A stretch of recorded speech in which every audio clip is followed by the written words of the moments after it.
Hai, Assalamualaikum. Salam sahabat YouTube. Okey, hari ni saya teruskan lagi dengan cerita sejarah manusia saya ni. Kan?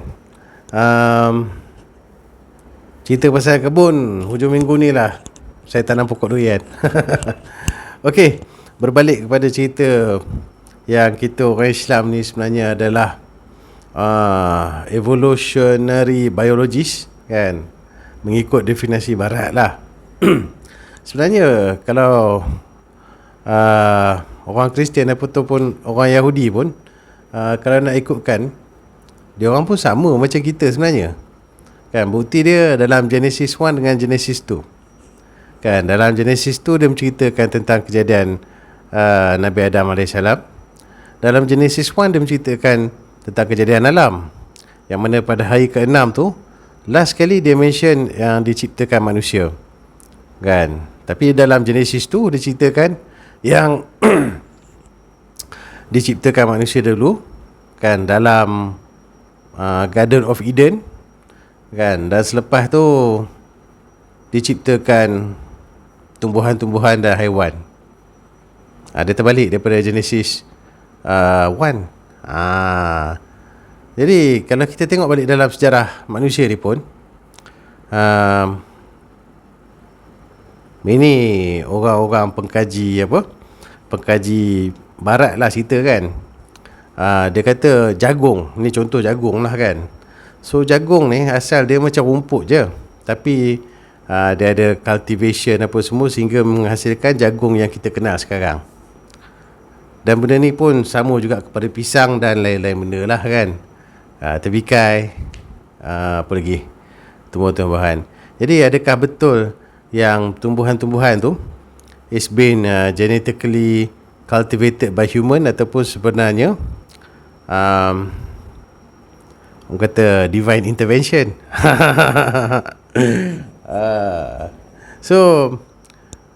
Macam saya cakap dalam video saya yang lepas, kan, daripada segi dari sudut perspektif dalam apa yang terkandung dalam Al-Quran pun ada menceritakan yang manusia ni juga dijadikan dari air, ataupun secara generalnya tidak ada bezanya dengan hidupan lain yang di bumi.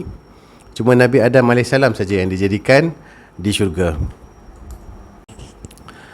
Okey, video saya ni pun bukanlah sebenarnya nak membenarkan kitab-kitab diorang, sebab daripada apa kita sebagai orang Islam faham, apa yang ada dalam Al-Quran tu adalah betul, dan apa yang ada dalam kitab diorang tu kalau tak berlainan ataupun bercanggah dengan Al-Quran, kita boleh terima, kan. Dan ada benda-benda yang tak disebutkan langsung dalam Al-Quran.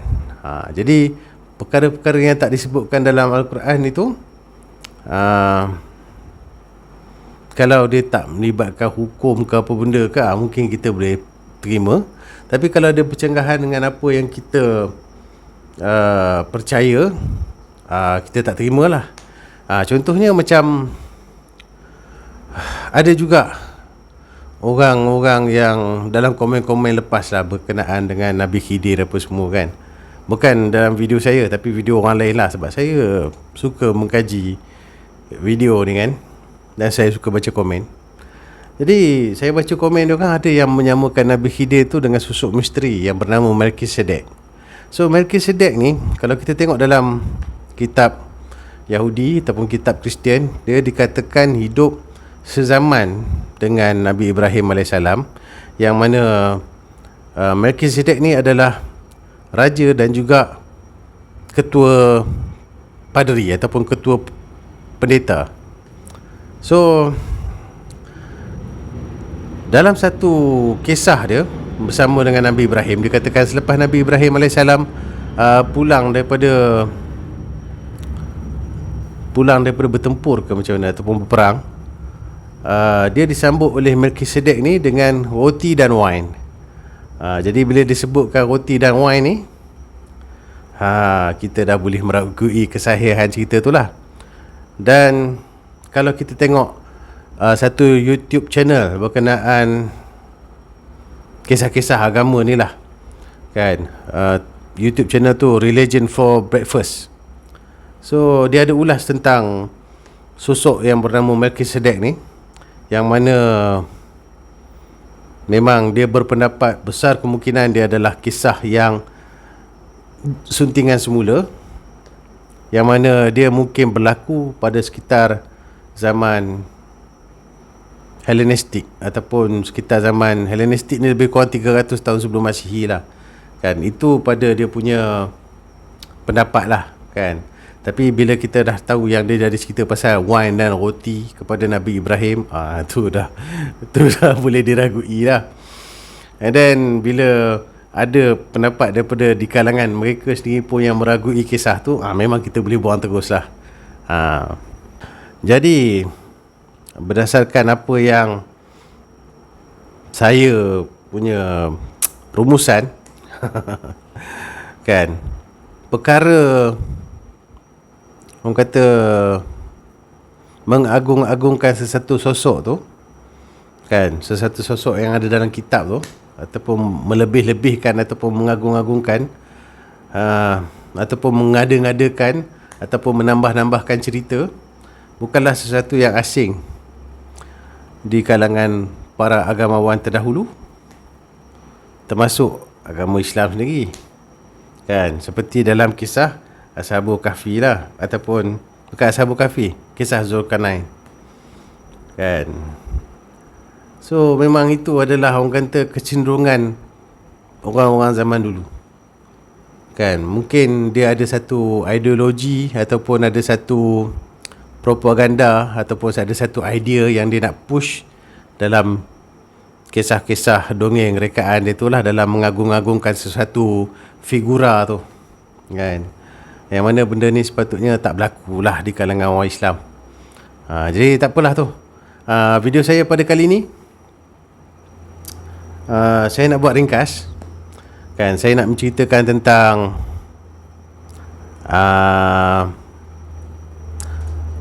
penghijrahan manusia purba. Manusia purba ni adalah manusia yang dijadikan di dunia yang bukan melalui Nabi Adam AS kan, sehinggalah kepada turunnya Nabi Adam AS dan juga penghijrahan keturunan Nabi Adam AS, walaupun tak dinyatakan dalam Quran, tapi kita akan tengok berdasarkan rekod-rekod penempatan tamadun Neolitik dan zaman logam yang terdapat di Semenanjung Arab kan. Sebabnya kita berpandukan kepada sejarah daripada hadis, daripada hadis-hadis ataupun riwayat-riwayat daripada sejarawan Islam ni mengatakan yang Nabi Adam AS tu dia turun dekat Mekah kan. Tempat dia bertemu Hawa tu adalah dekat Jabal Rahmah kan. Yang cerita pasal dia turun kat Sri Lanka lepas tu saya tak mahu ulas apa-apa, sebab benda tu setelah dikaji dia adalah dongeng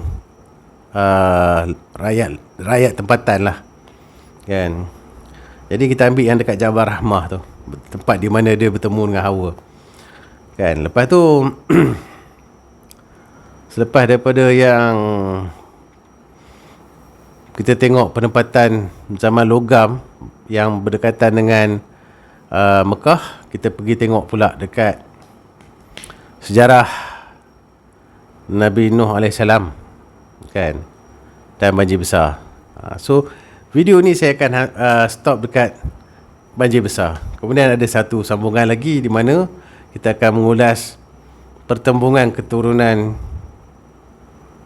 Nabi Nuh AS dengan manusia lain. Kalau dah cerita manusia lain tu dah kantoi lah kan, isi kandungan dia, hujung cerita dia apa. Jadi betul lah, saya nak buktikan yang banjir besar tu tak berlaku secara global tetapi regional. Okey, berdasarkan kemampuan saya memang tak mampulah nak menyediakan satu slideshow yang menunjukkan penghijrahan haplogroup ni kan. So haplogroup ni kita kena tahu yang para saintis kan yang mengkaji pasal manusia ni ataupun antropologis ni. Tapi antropologis ni mungkin lebih pada sejarah, tapi ini mungkin kajian genetik kan. Kat Malaysia pun ada juga kajian ni. Tapi tak apa. Kita fast forward. Saya nak tunjuk dekat satu channel ni. Channel ni Geonomad ni, dia menunjukkan penghijrahan haplogroup manusia Homo sapiens kan, daripada Afrika kan. Dia ada kajian melalui Y kromosom. Y kromosom ni dipanggil Adam kromosom lah. Yang satu lagi MT ataupun mitochondria DNA. Yang ni dipanggil mitochondrial Eve, kan. Sebab yang manusia ni hanya orang kata kalau nak tahu pasal mitochondria tu, orang perempuan boleh menurunkan mitochondria tu, tapi tak boleh menurunkan kromosom Y sebab orang perempuan tak ada kromosom Y, kan. Tapi orang lelaki dia akan menurunkan kromosom Y. Nak cerita lebih-lebih susah. Kita tengok je slideshow daripada ataupun video daripada Genomics ni supaya kita dapat pemahaman yang Homo sapiens ni, kan, memang dia dah, orang kata, boleh kata memenuhi dunia ni sekitar, boleh katakan 20,000 tahun sebelum Masihi, ataupun 20,000 tahun dululah, kan, sampai ke benua Amerika lah. Jadi selepas kita faham penghijrahan manusia zaman purba ni ataupun Homo sapiens ni, kan, so dia berhijrah adalah disebabkan perubahan iklim, kan. Dan Homo sapiens ni pun bukanlah manusia purba yang pertama. Dia ada Homo Neanderthal. Sebab Homo sapiens ni bertemu Homo Neanderthal dekat Eropah dan dekat kawasan pegunungan Himalaya tu. Boleh dikatakan dia bercampur dengan Homo denisovans, yang mana Homo denisovans ni dipercayai adalah mutasi ataupun adaptasi daripada manusia Neanderthal.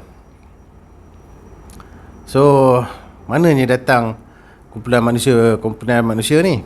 Dia datang daripada Homo erectus.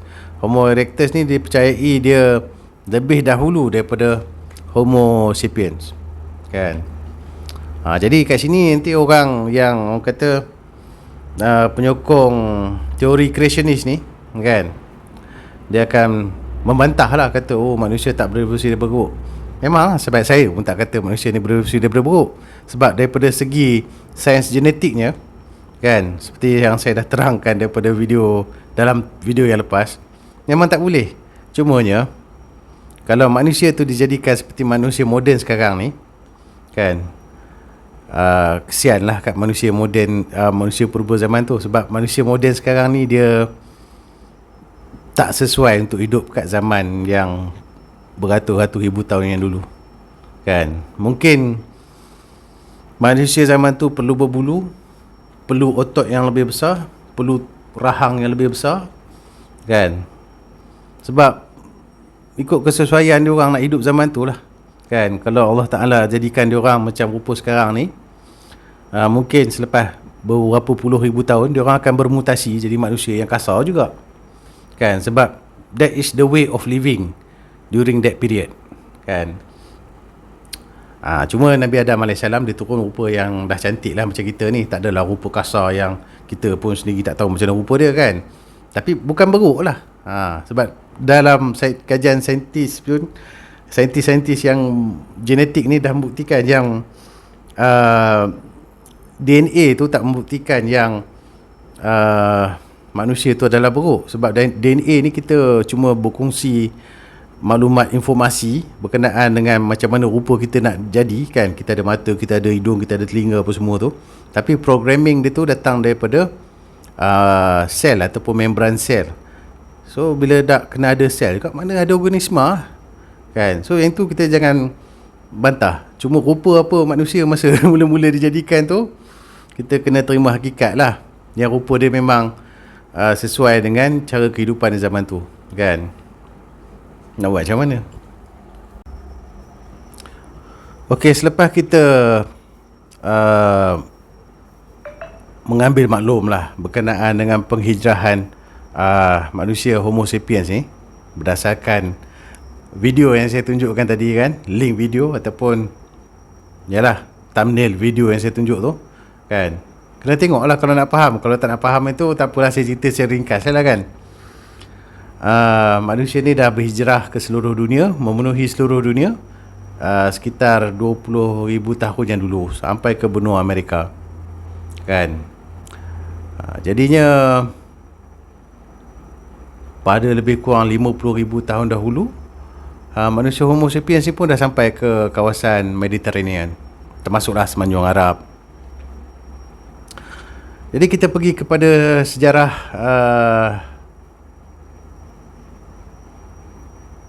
inilah manusia yang jenis ni lah. Manusia ni dibahagikan kepada zaman Paleolitik, zaman Mesolitik, Neolitik, lepas tu zaman tembaga ataupun zaman logam. Yang mana zaman logam tu ada zaman tembaga, zaman gangsa, lepas tu baru zaman besi. Jadinya penempatan awal dekat Semenanjung Arab tu, kan, dah dikesan sejak daripada zaman Neolitik lagi, kan. Dan kalau nak ikutkan, dekat Al-Magar telah dikesan penempatan Neolitik, yang mana diorang dah bertani, orang kata orang Neolitik ni dah buat pakaian dan Al-Magar ni yang saya sebut ni adalah disebabkan diorang ni dah mendomestikasikan kuda, kan. Seperti dalam video saya yang lepas saya cakap, Nabi Idris alaihissalam telah diajarkan ilmu menjinakkan kuda, tapi itu berdasarkan sumber Israeliat. Berdasarkan sumber sejarah moden, kan, dekat Al-Magar ni pun dah ada bukti-bukti yang menunjukkan domestikasi kuda, tapi sains tak dapat membuktikan yang manusia zaman tu dah mula menunggang kuda. Sebabnya tak ada jumpa pelana ke, tali kekang ke, apa benda ke, benda-benda yang digunakan untuk menunggang kuda lah, kan. Jadi mungkin lebih tepat lagi, kan, Nabi Idris alaihissalam tu diajarkan menunggang kuda, bukan menjinakkan kuda, kan. Tapi dalam sumber sejarah Islam rasanya perkara ni tak disebut. Tapi tak apalah. Bersama ini saya sertakan senarai penempatan Neolitik sehingga zaman logam lah, kan. Sebab Nabi Adam AS ni dia turun sekitar zaman logam, yang mana apa nama tu berdekatan lah dengan Mekah. Secara am dia, jarak dia di antara 800 km ke 1000 km daripada Mekah. Ni saya buat senarai ringkas dia. Saya cek dari mana? Cek GPT. Tapi dalam kepercayaan ataupun dalam kisah-kisah Israeliat dia, Nabi Adam AS ni dikatakan memiliki 30 pasang anak. Maknanya 60 orang anak lah, lelaki perempuan. Tapi dalam sumber Islam dia mengatakan yang Nabi Adam AS ni memiliki 20 pasang anak, iaitu 40 orang anak, 20 lelaki, 20 perempuan. Termasuklah apa ni yang arwah Habil dan Qabil tu lah. Jadinya selepas kita tahu berapa ramai keturunan Nabi Adam AS ni, dan kita pun dah tengok kawasan penempatan orang Neolitik, kan, dan kita pun tahu tentang cerita pasal Habil dan Qabil ni, di mana kedua-duanya telah mempersembahkan orang kata persembahan lah, ataupun korban, kan. Yang mana Qabil ni kalau tak silap dia menghantar hasil pertanian, dan Qabil ni tadi Qabil, yang Habil ni pula mempersembahkan seekor kambing yang paling sihat dan gemuk, kan, sebagai korban, yang mana Allah Ta'ala menerima korban Habil, menyebabkan Qabil pun marah, kan. Lepas tu terjadilah pula kisah yang apa tu, Allah Ta'ala perintahkan kahwin silang antara kembar masing-masing, kan. Yang mana Qabil ni membantah perintah tersebut dan dia bawa lari kembar dia lah. Yang bawa lari ke mana tu nanti saya ceritakan dalam kisah Nabi Idris alaihissalam. Tapi itulah secara ringkasnya kisah Nabi Adam alaihissalam. Cumanya berapa bilangan pasangan anak dia tu tak dinyatakan dalam Al-Quran, tapi kita dapat daripada sumber-sumber Israeliat dan juga sumber-sumber Islam lah. Jadi kita lanjutkan kepada kisah Nabi Idris alaihissalam seterusnya. Nabi Idris alaihissalam ni dikatakan adalah generasi ke-6 daripada Nabi Adam alaihissalam. Jadinya Nabi Idris ni dikatakan diturunkan dekat Ur. Ur ni dekat-dekat kawasan Mesopotamia ataupun dekat kawasan Iraq lah. Jadi ini menunjukkan yang selepas generasi ke-6 keturunan Nabi Adam alaihissalam pun, manusia dah boleh pergi lebih daripada 1000 km kan. Daripada Mekah nak pergi sampai ke Iraq tu memang jauh lah. Jadi bila dia dah sampai ke Iraq tu dalam masa 6 keturunan tu, so Nabi Adam alaihissalam ada 30 pasang anak ikut sumber Israeliat atau 20 pasang anak ikut sumber Islam. Dan kita tahu dah ada penempatan Neolitik ataupun zaman logam dekat kawasan Semenanjung Arab tu, yang mana besar kemungkinan dah berlaku orang kata interaksi antara dua kelompok manusia ni kan. Sebab bendanya tak mustahil. Sebab orang Neolitik sendiri pun dia orang dah bertani, dia orang dah buat pakaian, dia orang dah menternak. Jadinya interaksi perdagangan tu mungkin berlaku. Dan seperti mana yang kita tahu, keturunan-keturunan Nabi ni cantik kan. Bila keturunan Nabi ni cantik, besar kemungkinan apabila keturunan Nabi Adam alaihissalam tu dia pergi ke penempatan-penempatan manusia yang dijadikan atas bumi ni, manusia-manusia Neolitik ni kan, dia mudahlah diterima kan, dia mudah diterima. Sebab para pengkaji antropologi pun dah membuktikan dah yang mana manusia Homo sapiens ni kan, walaupun cuba digambarkan sebagai macam binatang juga yang mana dia orang akan berebut kawasan, memburu lah apa semua kan. Maknanya kalau kata Homo sapiens dia berjumpa dengan Neanderthal tu, mungkin dia orang akan berperang sama-sama dia orang. Tapi penghujung cerita dia, manusia zaman sekarang ni dekat Eropah tu ditemui mempunyai DNA Neanderthal. Ini menunjukkan yang Homo sapiens ni dia adalah, ataupun Homo sapiens ataupun Homo Neanderthal, Homo dinosaurus ni, dia adalah satu organisma ataupun makhluk yang faham konsep bersosial ataupun bercampur gaul, ataupun dia orang mungkin lebih advance dan dia orang faham yang konsep survival adalah dalam survival in big number kan. Orang kata survival in numbers, macam mana dia punya tu. Maknanya kalau kita ni bekerjasama membentuk satu komuniti yang besar, makin besar kita akan menjadi semakin, orang kata, daya tahan hidup tu semakin tinggi lah. Susah nak cakap lah dalam bahasa Melayu. Kadang-kadang sebab kita rujuk benda bahasa orang putih, lepas tu kita nak cerita bahasa Melayu. Tak apalah. Secara ringkas dia, para antropologi ni dan juga pengkaji-pengkaji genetik sekarang ni pun dah dapat teori yang baru yang mengatakan Homo erectus, Homo sapiens, Homo neanderthal, mungkin juga Homo denisovans tu, diorang ni adalah makhluk yang bersosial dan diorang ni faham, orang kata faham lah kan, interaksi antara kaum ni untuk satu komuniti masyarakat yang besar ni akan meninggikan kelangsungan hidup. Macam itulah lebih kurang. Jadinya apabila penempatan Neolitik ataupun zaman logam awal ni yang terdiri daripada manusia yang bukan daripada keturunan Nabi Adam ni, tiba-tiba dia jumpa keturunan Nabi Adam, yang mana dia orang ni mungkinlah nampak lebih cantik sebab keturunan Nabi kan, yang mana Allah Ta'ala jadikan sempurna dekat syurga kan. Jadi mungkin pengintegrasian tu berlaku lebih mudah kan. Macam kita tengoklah cerita-cerita Mak Saleh, konon-kononnya dia pergi dekat Afrika, orang hitam nampak dia putih, terus angkat jadi raja, terus angkat jadi dewa, something like that lah. Kita pun tak faham kan, tapi this is my theory ataupun hipotesis lah. So bila kita dah faham yang tu,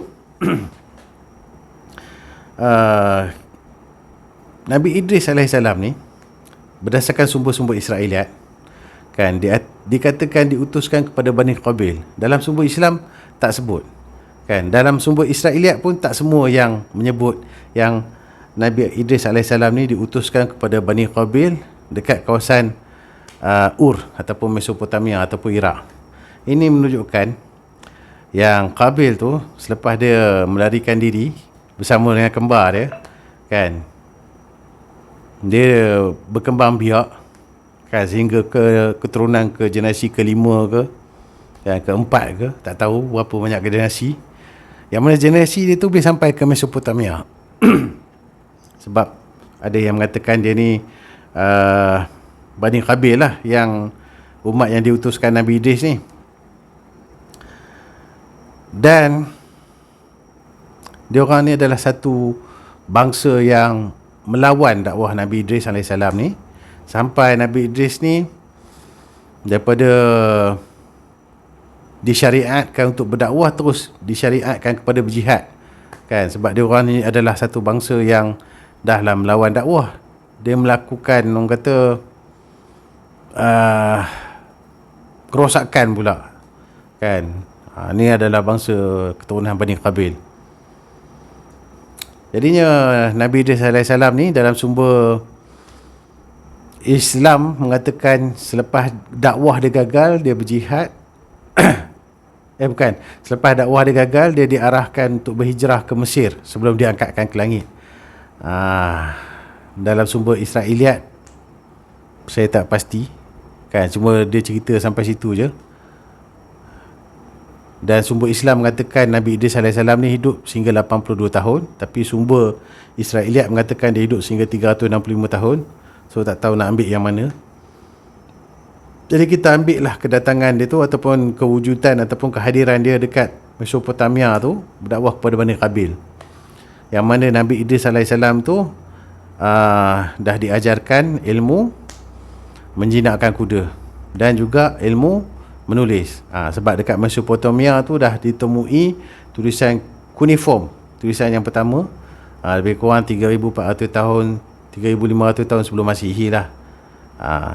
Dan orang yang menjinakkan kuda ataupun menunggang kuda ni, memang sejarah dunia moden ni dah membuktikan yang tamadun Yamnaya yang terletak di pegunungan Kaukasus, utara pegunungan Kaukasus, dan juga orang dekat tamadun Mesopotamia ni adalah golongan terawal yang menunggang kuda. Tapi yang lebih famous ni adalah golongan Yamnaya ni lah, yang dekat pegunungan Kaukasus ataupun Padang Steppe, Pontic Steppe, kat utara pegunungan Kaukasus. Jadinya kita nak cerita pasal Yamnaya dulu ke nak cerita pasal Nabi Nuh dulu? Saya rasa kalau saya cerita pasal Yamnaya ni, baik saya habiskan satu video. Jadi saya nak buat video ketiga, yang mana saya nak menerangkan lebih lanjut lagi, kan, tamadun Yamnaya ni.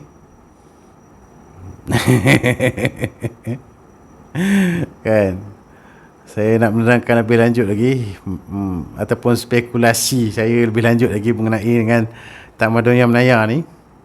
Saya skip dulu lah kot tamadun Yamnaya ni, kan. Tapi siapa-siapa yang rajin tu bolehlah pergi cek sendiri berkenaan dengan tamadun Yamnaya tu, supaya diorang pun akan faham lah, kan, lebih mudah faham kenapa saya speculate macam tu.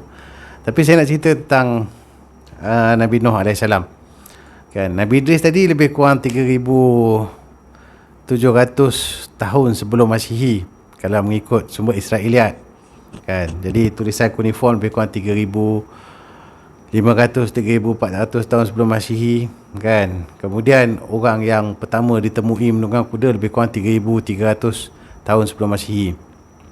Okay, Nabi Nuh AS ni pula dikatakan diturunkan ke bumi ni lebih kurang 3,000 tahun sebelum Masihi, kan. Jadi dia diutuskan kepada Bani Rasib. Bani Rasib ni dikatakan keturunan daripada Bani Qabil. Keturunan kok mana tak tahulah, tapi keturunan daripada Bani Qabil, kan. Yang mana Nabi Nuh AS ni diutuskan kepada Bani Rasib ni supaya untuk meninggalkan penyembahan berhala.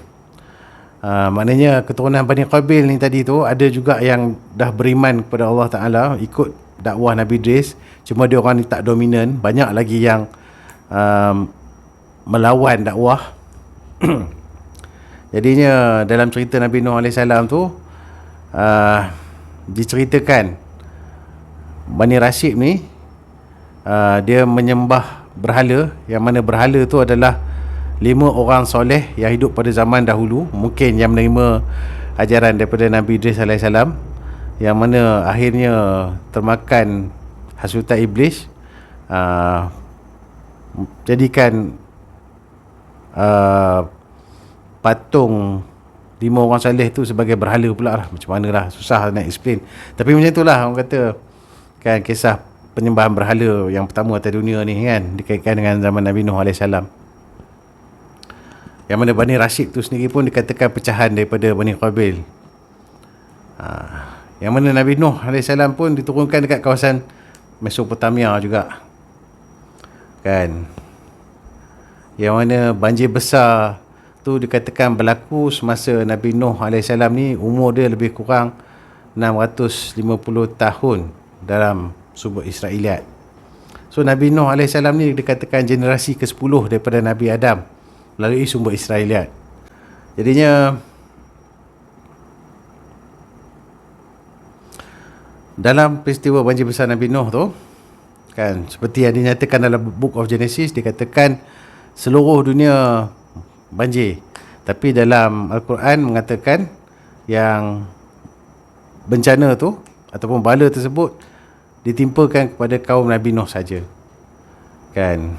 Jadinya kita zaman sekarang ni zaman moden kan, zaman moden, kita tahu yang banjir tu menyebabkan bahtera Nabi Nuh daripada dekat kawasan Iraq tu tersadai dekat Bukit Jodi kan. Dan berdasarkan ayat Quran juga mengatakan yang banjir besar tu tak berlaku seluruh dunia. Jadi kita boleh buka YouTube yang menunjukkan kenaikan paras laut dari kenaikan air paras laut akibat dari pemanasan global ni. So pada ketinggian 600 meter ataupun 700 meter tu dah didapati yang seluruh Iraq dah ditenggelami sampailah ke pegunungan Ararat. Bahtera Nabi Nuh ni pun kita kena tahu yang dia tak ada layar, dia tak ada enjin, dia tak ada propulsion, dia cuma terapung saja dibawa oleh ombak kan. Jadinya dia pun hanyutlah sampai ke pegunungan Ararat. Dan pada ketika kawasan Iraq dan pegunungan Ararat tu ditenggelami air dalam 700 meter tu ataupun 600 meter ni, Mekah dan Madinah masih lagi belum ditenggelami air. Jadinya kisah yang bahtera Nabi Nuh tu pergi pusing tawaf Kaabah ataupun kawasan yang sepatutnya ada Kaabah tu sebanyak 7 kali sebelum terdampar dekat mana? Bukit Jodi tu kan. Faham-faham sendirilah kan, sebab dalam Quran sendiri pun kata dia banjir kepada kaum dia je. Dan ada juga sumber Islam yang cuba memberikan ukuran bahtera Nabi Nuh AS kan. Ukuran bahtera Nabi Nuh AS ni telah dinyatakan secara terperinci, dan juga material membuat bahtera tu pun terperinci dalam kitab Genesis ni juga. Yang mana ada cendekiawan Islam, dia telah come out dengan ukuran dia sendiri.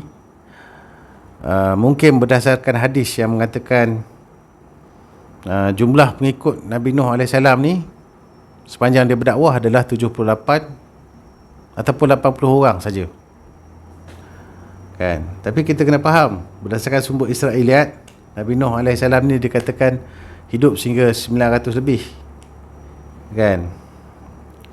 Dan banjir besar tu berlaku ketika dia umur 600 lebih, yang mana ada baki lebih kurang 300 tahun lagi untuk dia berdakwah kan. Dan jika banjir tu tak berlaku satu dunia, Maknanya selepas daripada kapal dia terdampar dekat Bukit Jodi tu, masih ada orang lagi yang wujud yang boleh menerima dakwah. Dan saiz kapal Nabi Nuh AS ni pernah ditanyakan kepada Dr. Zakir Naik.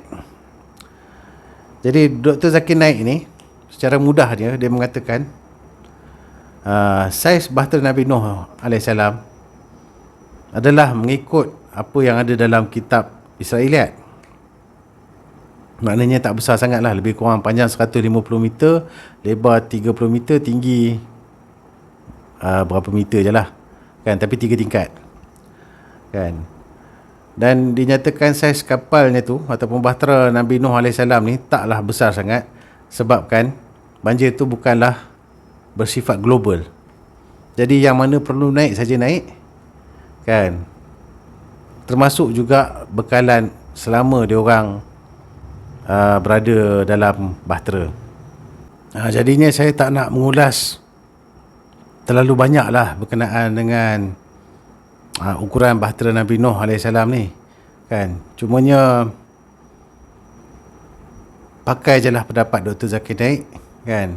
Kita ikut kitab Israeliat, sebabnya dalam Al-Quran sendiri mengatakan yang banjir tu tak berlaku seluruh dunia. Dan menurut Dr. Zakir Naik, kapal tu pun tak perlu besar, sebab dia tak perlu angkut semua haiwan yang ada atas dunia. Dan 80 orang pengikut Nabi Nuh AS tu pun tak dapat dipastikan sama ada dia orang hidup semasa ataupun sebelum banjir besar tu berlaku, ataupun dia orang ni hidup ataupun menerima dakwah selepas banjir besar. Sebab yang dinyatakan dalam sumber Israeliat adalah Nabi Nuh bersama dengan salah seorang isteri dia, satu pasang, dan Sam, Ham dan Yafid bersama pasangan masing-masing. Maknanya 8 orang saja atas kapal. Jadi untuk saya yang 78 orang pengikut ataupun 80 orang pengikut Nabi Nuh AS tu sepanjang dia berdakwah tu mungkin berlaku selepas daripada banjir besar, dan mungkin ada juga di antaranya yang meninggal sebelum banjir besar. Tapi kisah dakwah Nabi Nuh AS ni macam mana nak kata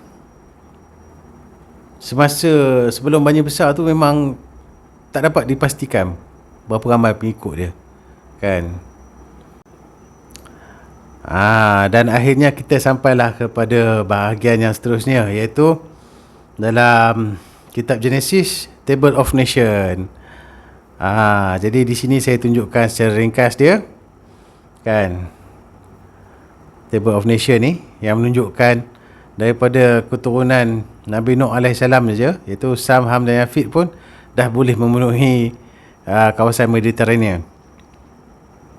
Mungkin dia akan bercampur jugalah dengan masyarakat setempat kat situ kan, yang mana tak terkesan dengan banjir besar kan. Sebabnya